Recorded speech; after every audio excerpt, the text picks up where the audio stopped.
It's not your everyday English class. So it might be skills that you've never actually encountered before. Students and parents need to know about AP Lang is that it's skills you're actually going to use. If you're not in an AP class, you might not have as much experience writing a research paper. A lot of needed skills, not just for college, but for life. Hearing my students talk about how they're using AP Lang skills in the real world, and they're like, oh, this does actually make sense outside of the classroom. Actually, to me, Google Lens is more frustrating as a teacher than ChatGPT. We try really hard to make these really over-the-top lessons, and sometimes simple is better. Welcome back to the Supported Learning Podcast. I'm your host, Dr. Joe Sebastian. You know, it is the midst of AP season right now. We are almost about 9 weeks away from the AP exams. Kids are going to start scrambling probably in another 2 weeks once we get past this SAT in March. And, I've had a lot of interest and a lot of people reach out. Once surprisingly, on the AP Lang exam, kids reaching out, haven't really got the support in their classes, but I'm speaking to someone tonight who has grown an audience supporting specifically just that and has incredible reach to literally thousands of families across the US and helping students in AP English. And that's why I'm really, really excited to talk to Beth Hall tonight. Beth, welcome. How are you? I'm doing well, thank you. Welcome to the podcast. And how is it down there in Arkansas right now? Honestly, it's not so bad. We are having some interesting weather, but other than that, it is pretty good. Awesome. That's good. Yeah, it's been back and forth cold and hot, and I hope we're finally out of but we're supposed to get some snow again. I'm in Pittsburgh right now. So, but Beth, I think you're known in the space as like pretty much an expert on AP Lang. We talked to, I don't know if it's a colleague or a rival, but the Garden of English, Mr. Tim, couple episodes back. But he definitely need to talk to Beth Hall. So, Beth, just tell me how you got your started in your journey in education. What first off made you interested in teaching in general, and then kind of like we'll go from there. Yeah, absolutely. So I am, I guess, technically a third generation teacher because my grandma taught second grade and my mom taught a variety of grade levels, mostly secondary though. And so in high school, I had so many of my own teachers tell me you should be a teacher, mostly because I was a tutor for our high school. And I guess I was able to connect well with students, but I was so resistant to it. I wanted to go into creative writing and publishing. And then I realized in college that actually wasn't going to work out the way I thought it would. And my heart really was into teaching.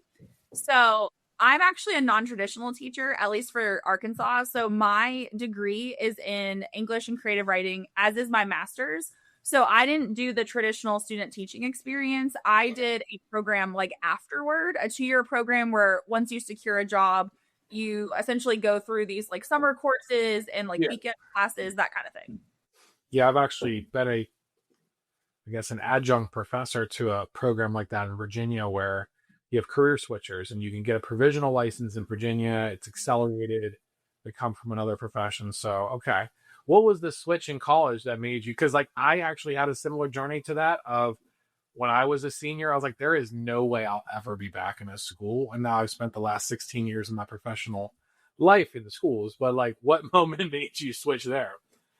I think part of it was that one of my jobs during college was I worked in our college's writing center, and I had a lot of students that were my regulars, and a lot of them I believe were actually some of our foreign exchange students and things like that. And one of the things that they told me as far as like why they would come to me specifically is they said, you do a really good job of breaking it down for us in a way that's easy to understand, and you don't dumb it down to where we feel like we're, silly for not knowing. You keep it like age appropriate and stuff, and you make it simple. And I really found that interesting because I figured, you know what? I really like working with teenagers, and I really like to talk about English and, novel studies. I love nonfiction. That's what AP Lang is, and other things. And so that was kind of the moment where I realized publishing really isn't for me.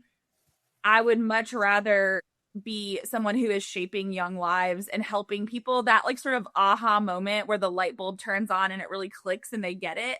I saw that a lot in the writing center in college. And I realized I wanted to have that as part of my teaching experience. I wanted to help people just have it click and gain that confidence in themselves. When did you start teaching AP Lang? I started, let's see. So my very first year of teaching was 2014. Prior to that, the year before that, I actually did a Fulbright English teaching assistantship in South Africa for 9 months. And so I taught in a high school there. And then for safety reasons, we were moved to Cape Town, which was great, except it was the winter, so it was super cold. And they didn't have a high school job there, so they stuck me with second grade. And I was not expecting that. But I really loved teaching abroad. And so when I came back stateside to Arkansas, I got a job teaching at a public school, and I was teaching 10th grade English all day. And I really liked that. I think it was a great first year teaching experience because there was a lot of continuity. And the next year, I was offered the opportunity to do what was then pre-AP, because the test scores that my students had were pretty strong, and they were looking to challenge our pre-AP program a little bit and help those students as well. And then the year after that, I believe, is when I switched into AP Lang, and I had 80 students that first year because we didn't have AP Lit that year. So I had a combination of juniors and seniors. So I was not only in my very first year teaching AP Lang, but I was also teaching 4 sections of it. So I was really thrown into it, but I absolutely loved it. Okay. And I guess what was it like figuring out how to like hack that exam in terms of how to actually prepare for the rigors of the exam?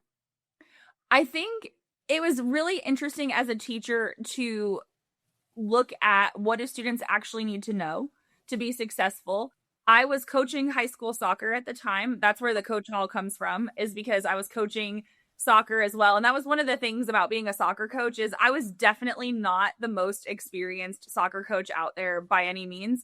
But part of what I think made me successful with the athletes that I had is I was able to take the skills needed and figure out the simplest approach and just keep it simple, fundamentals, the basics. And I really applied that to AP Lang as well, cutting the fluff, if you will, and just trying to figure out what actual skills do students need, not just for this exam, but for life in general. And I was a student too. Like, I had to basically try to stay a day or more ahead of my own students at times. And so I definitely really liked the challenge, because I think it was an opportunity for me to take what I loved. I loved studying nonfiction in college, and make it accessible to my students as well. So it was a really fun challenge because it was so new, that even though I felt like it was daunting at times, I really enjoyed it because I felt like part of me was a student again, because I was having to figure out, how do I do this? How do I get the results that I want? So when did the collaboration with College Board come around? That started probably around 2021.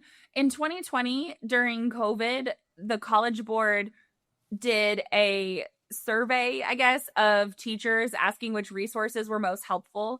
And in the responses, they got a lot of Coach Hall Writes and Garden of English. I had started making videos in 2019, so it was kind of new at the time. And so I think that was when I maybe got on the College Board's radar. And then about a year after that, in 2021, I was an AP reader for the first time. And I've been an AP reader since. And in, I believe it was 2024, I became a College Board consultant. So that means that I go to different locations, typically in the summer, and I help other teachers learn about teaching AP Lang. So are you training other teachers in AP Lang, or are you collaborating on the exams, or both? So I have 2 separate roles. I am an AP reader, which means that I help score some of the responses. There are hundreds of us. I've actually made some really great AP Lang teacher friends who are fellow readers. And so that is one facet of what I do. And then there are a lot fewer consultants. And those are the people who are actually going through the frameworks and helping with advice and mentoring and just showing people the tips and tricks of the class. So what's that like to be, kind of like collaborating with College Board, which I won't call them by their other name, but the cartel of college.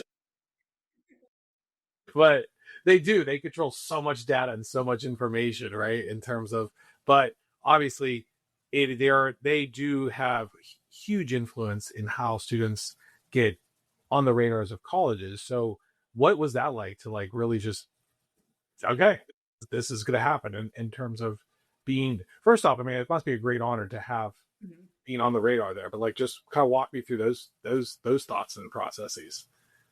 I was really excited when I was offered the opportunity to be a reader. You apply for it. So any AP teacher can apply. And I think it's really great professional development. You learn a lot by having to score these essays. And so that was really a great experience because I kind of felt like I was still really new at it. I had only been teaching AP Lang for a few years at that point. And so I was like, are you sure you want me?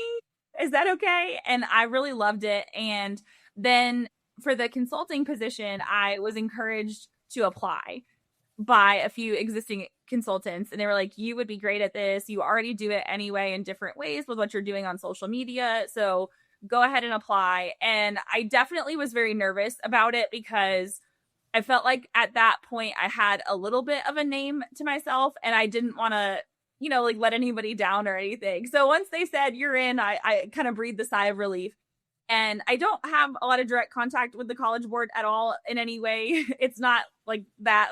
There are others who are much more involved, but I am very grateful to be a consultant because I think it helps me as a teacher as well. It's very different presenting to fellow teachers. Like, honestly, I feel like sometimes presenting to fellow teachers is more intimidating than presenting a lesson to high school students. So I guess you got on the radar after you already started the YouTube channel. So like walk me back through, how does a teacher, an AP Lang teacher, just start a YouTube channel? How does it grow so big? So there were sort of two reasons why I started the YouTube channel. And so primarily it was in 2019, February of 2019. I had my oldest son at the time was 9 months old. So, just starting out in AP Lang for a year or two.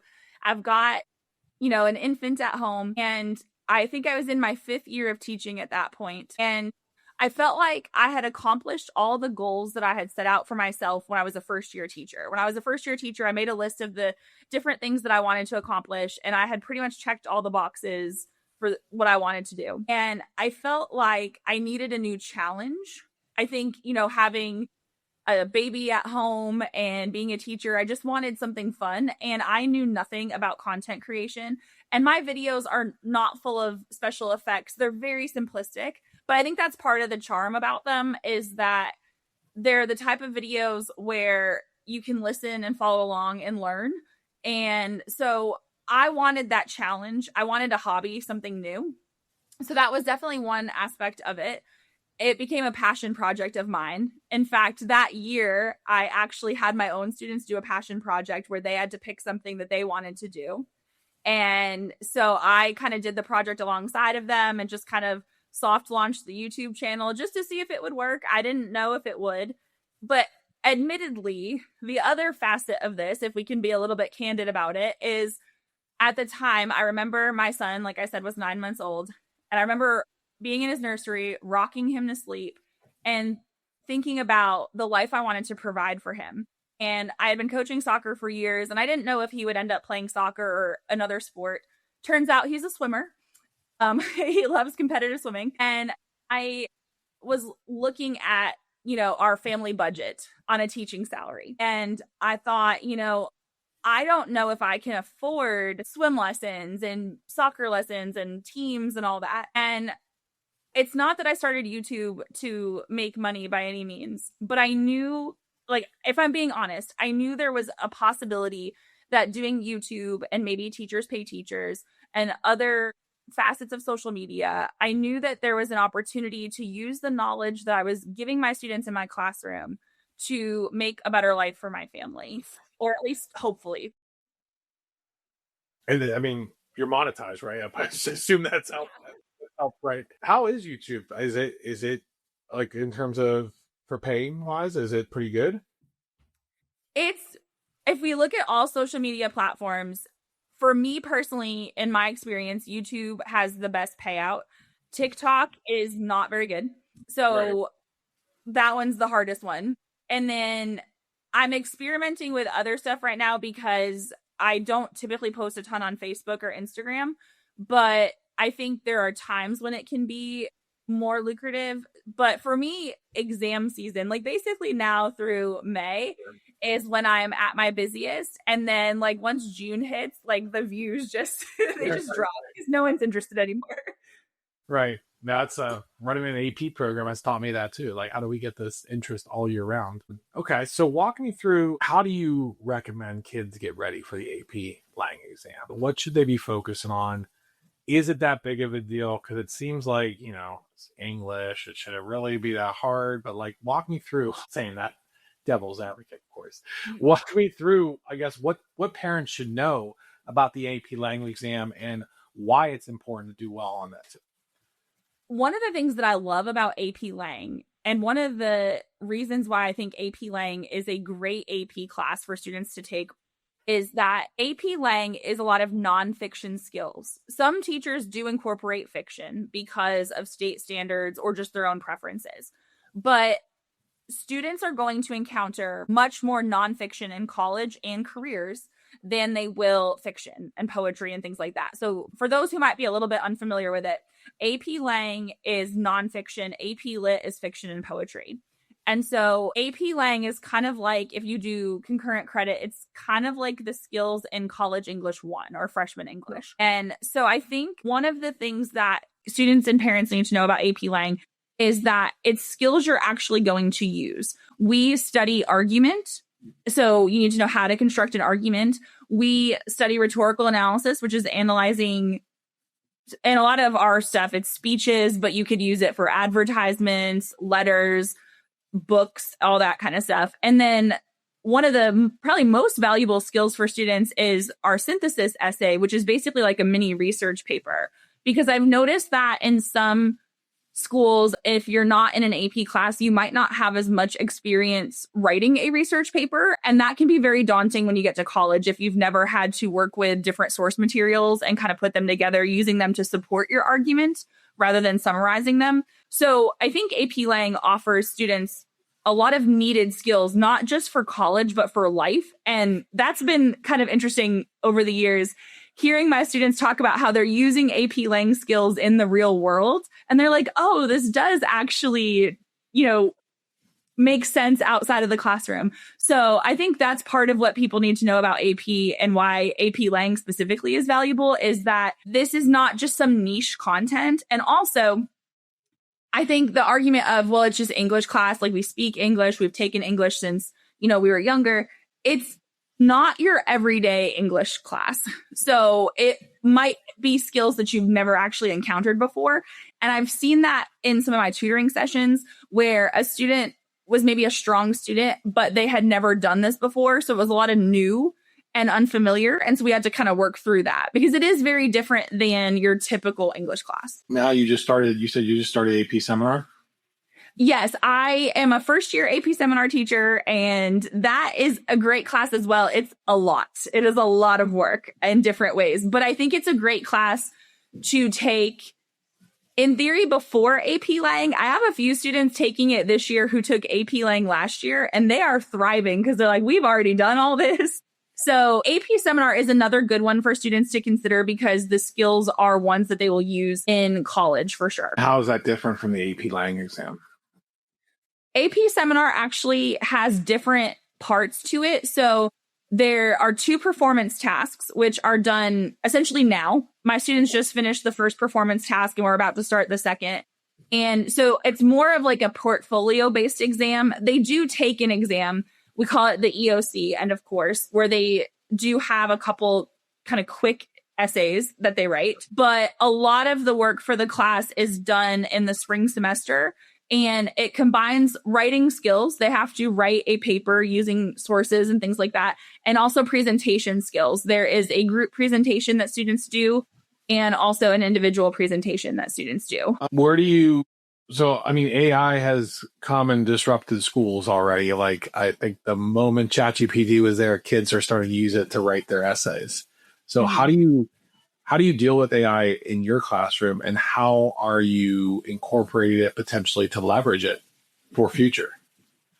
So right now, our school has blocked ChatGPT and other things, and I'm grateful. The one thing we're working on blocking is Google Lens. That one is actually, to me, Google Lens is more frustrating as a teacher than ChatGPT. Are you familiar with Google Lens? No. Okay, so basically what it is it's a way for how our students are using it is, let's say we use this program called IXL, which is like a grammar program for us.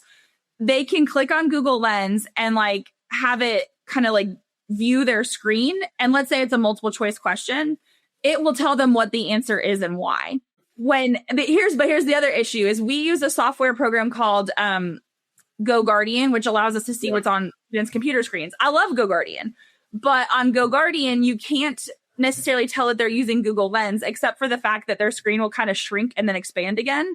And if you're not watching it that instant, you won't know. And even when it does it, we know what they're doing, but it's really hard to prove. And so one of the frustrations that a colleague of mine was experiencing is she is an excellent teacher. She is working so hard to show student growth in her scores and things like that. And she really thought her students were getting it, the different skills that she was going over. And then that's when we figured out about Google Lens. And so as a teacher, it can be frustrating because I personally don't have an issue with AI at times when it's being used to support skills that we already have. I know there's other facets of AI. There's environmental concerns and things like that. My students actually studied that earlier this year. And so there's probably some ethical issues as well, but I'm not outright opposed to AI. I think there are ways that students can use it in a way that is helpful to them. And prior to ChatGPT being blocked at our school, I actually tried to incorporate AI usage in some lessons to help my students. And my students really liked it. So for example, one of the soft skills that I was noticing my students were struggling with was how to write a correct professional email. And so I created a few different scenarios that they could perhaps encounter in college. And I would write out the scenario. And then I told them, I want you to write the rough draft of the email and then leave that there for me to see, put it in ChatGPT, and then take some of the suggestions it gives you and then show me your revised version. And I think that was just one of the practical ways where it was helping students be better communicators, the same as it's writing an essay for you or something like that. So I do think that there are some ways that students can use AI to help study and to support skills that they already have. But as a teacher, one of the things that we're experiencing right now is essentially the academic dishonesty and cheating. And that has been very tricky to deal with. So where are we going in education with AI? I am very curious about that because I don't know if this is a widespread concern or not, but I have heard districts in our area talking about potentially going back to paper and pencil and getting rid of devices. And I think it's more than just AI. I think there are other legitimate concerns with the amount of technology that students are using. But that is, for some people, that is the easiest way to avoid it, I suppose, in the moment, is to just take the technology away, which I don't love that either, though, because I do want our students to have digital literacy. And honestly, for me as a teacher, I love digital assignments because I hate taking a bunch of papers home, like a big old stack of papers. I love that it's digital. I love that it's time stamped and all those things. So I wish I had a concrete answer for that, but I really think we just need to learn how to use it effectively and in moderation and really start teaching that from a young age. And do you think the College Board is going to start integrating AI? I know that a couple years ago, the question was posed about, are you ever going to use AI to support the reading? And my understanding is, and I don't want to speak for the College Board in any way, but my understanding is we are going to continue to have human readers because we are trained professionals. And personally, and this is not like something I've noticed, is that AI does not always score things accurately the way a teacher would. And so I don't think we're there yet where AI can or should replace humans and teachers in the scoring process. But I do think there might be other ways to use AI, but definitely for scoring, especially written responses, you get a much more accurate score with a teacher. It's like being in that room with the, have you been a lead table reader? No, I haven't been a lead yet, but I do know several people who have been. And so they are definitely trying to voice those concerns that teachers across the US and across the world probably are having with that for sure. Have you gotten recognized as Beth Hall writes out in public? At the AP reading, yes. I don't know that I've been recognized like in my real life outside of the AP reading, but I have had a couple students from other schools recognize me. So I guess kind of, but it was because I know their teacher. And so it wasn't like I was just like walking through Walmart and was recognized or something, but I have been recognized at the AP reading when I've gone in person. The past couple of years, I've done the at-home reading, but I've also been recognized by a couple of students here in Arkansas. So, or they'll tell me like, oh, wait, that's you. Your voice sounds really familiar. So. Gotcha. Cool. I guess what I'm going to move into is kind of a rapid fire questions. Sure. Cool. So the rapid fire, I always break my rules, just FYI. I say like, we basically first thing that comes to mind, no explanation needed, but obviously if you want to elaborate, you can do that. Does that sound good? Sounds good. All right, cool. So what's the most overrated thing right now in AP Lang prep? Oh, goodness.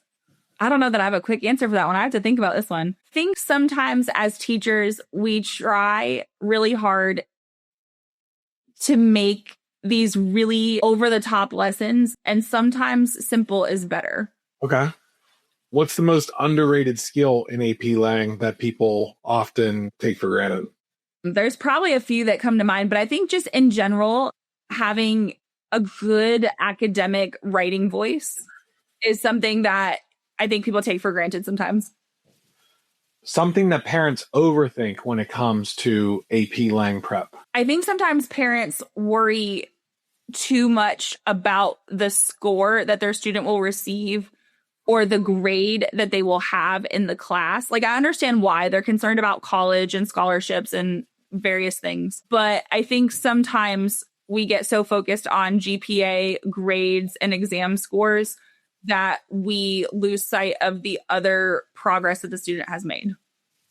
What's one thing parents underthink about AP Lang? I think one of the things that I've noticed has come up more in conversation in our area is, well, why do they need AP when they could just take concurrent credit? Because for us, concurrent credit is through the local community college. Right. And I teach the concurrent credit classes at our school. So I teach both AP Lang and concurrent credit. And I would say in my experience, and I don't think this applies to everybody's experience, but in my experience, if you have a strong student and you want to prepare them for their college career, I think in many cases, AP Lang does a better job of preparing students because it is more rigorous, whereas college English is great for students where maybe English isn't their strong suit, or they're maybe not looking to get into a super competitive school. I think sometimes people conflate the two because they're both worth like credit. But I think, at least in my experience, I wish people would understand that they are two vastly different classes. If you could whisper one piece of advice to a parent or a student about to enroll in AP Lang for the following year, what would it be? Believe in yourself. Okay. What's one free resource every AP Lang student should check out besides your content? Oh, goodness. Because I was going to say my TikTok, because it's short form content. Kids love that. Well, I have to give a shout out to Tim from the Garden of English because he does excellent work as well. And while we tend to say a lot of the same things, we sometimes present it differently. And he and I collaborate as well. So I really like his work. I think I don't know if I'd call this a resource, but one of the tips that I give my own students is be good citizens of the world, like be up to date on current events and other things as well. I feel like sometimes that is a skill that AP Lang teachers are trying to help their students with, is we want them to be knowledgeable of the world around them. And so if you're going to be scrolling on your phone and things like that, be mindful of the content that you're consuming, because a lot of times when students are trying to write about current events, they do so very simplistically. And so I don't know that it's a resource per se, but I definitely would encourage students to be more mindful of the content they're consuming and try to be a little bit more knowledgeable about what's going on in the world around them.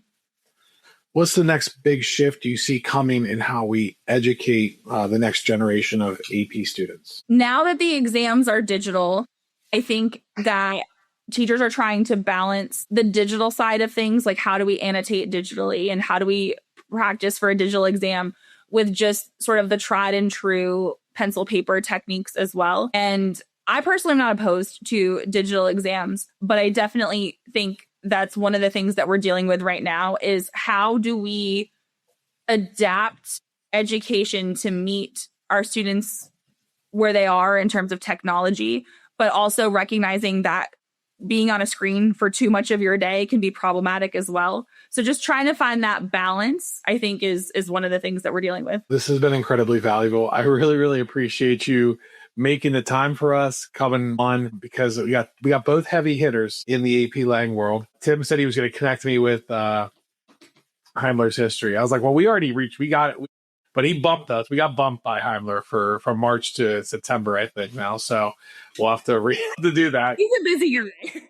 I'm sure he is. He got a lot of post production in them YouTube videos. I know that. So, but I know parents are going to want to reach out, learn more about what you offer, and the valuable information you pass on to parents and students. Where is the best place for them to find you? So for parents, I would say if you're interested in tutoring, a lot of parents reach out to me through my Instagram, which is Coach Hall Wright. And for students, I would definitely encourage students to subscribe over on YouTube. That's where I have more than 5 years of longer form content and some shorter content. And then also TikTok, because TikTok has those short form content pieces as well. And as the exam approaches, I do try to go live on both platforms. And a lot of times Tim and I will go live together on his channel to answer student questions. So that would be the best place for students who are looking for tips and tricks, would be YouTube and TikTok. And then if people want to reach out for other things, usually Instagram messages are appropriate. And before we wrap, what's one thing you want people to remember from this conversation? I hope that people realize that AP Lang is a valuable class that helps prepare students for college and career, because I know that that's one of the goals that students and parents have. And for the teachers out there that may be listening, I would say if you are looking to find a new hobby and reach new audiences, believe in yourself and just try it, because social media can be a great way to connect with fellow teachers. Or if you're like me and you teach high school, it can be a great way to share your knowledge with that type of audience as well. Amazing. Beth, thank you so much for making time for us again. This has been great. Really appreciate you coming on again. And we're going to hopefully see you again next time. And good luck to all of your students in the AP exams as well. Thank you so much. Absolutely. Hey, this has been the Supported Learning Podcast. We'll see you next time.